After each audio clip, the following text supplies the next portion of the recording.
Hello and welcome to episode 11 in the series. This episode will cover the other title that was voted on by viewers and members of my Facebook group. Thanks again to those who took part in the poll. For episode 11, I will be covering another Victorian diesel locomotive class book. The A7 era was written by Peter Birmingham and published in 1995.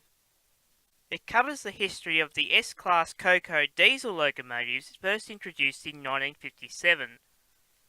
The class celebrates 60 years since their first introduction in 2017, so it is a rather appropriate year to cover this book.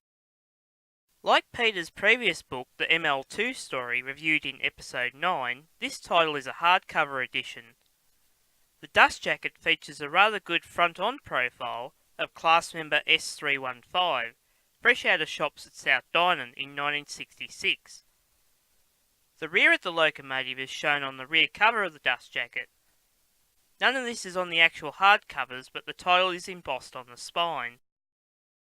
Inside, the book is laid out in chapters in similar style to the ML2 book.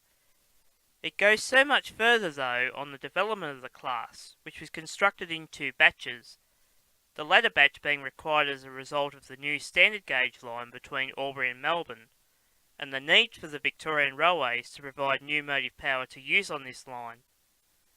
The first batch was by no means the first A7 model diesel to be built in Australia, and the book shows the previous two A7 orders Clyde built. These were the GM12 class for the Commonwealth Railways and the 42 class for the New South Wales Government Railways. The book covers every facet of the S-Class in great detail. The first batch of locomotives, S300 to S309, was constructed between 1957 and 1958. The second batch, S310 to S317, was constructed between 1960 and 1961. Each batch is dealt with in separate chapters, as they have their own unique histories. The naming of the class members is also covered, including short histories on the people behind the names. Being built after the retirement and scrapping of the four famous S-Class Pacific steam locomotives, the first four locomotives took over their names and numbers.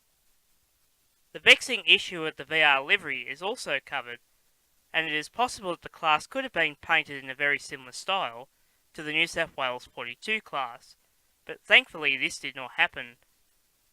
As the book covers the service history right up to 1995, it is also able to include three members of the class that ended up being painted in the striking blue livery of the now defunct West Coast Railway, for use on their passenger service between Melbourne and Warrnambool. This book is a very hard one to leave out of your collection if you are a fan of the Bulldog type diesel locomotive or anything to do with the Victorian Railways. It can make a great companion to the author's previous work covering the B-Class. Fortunately, you can still pick up brand new copies from selected stockists of rail-related items. If you are lucky enough to have it signed by the author, this will help make your copy that little bit more special. Well, that wraps up episode 11 in the series. I hope you enjoyed it. Thanks again to those who voted in the poll for this title to be covered. Episode 12 will be covering a more general railway book that encompasses photography from Australia and New Zealand. As always, thank you for watching.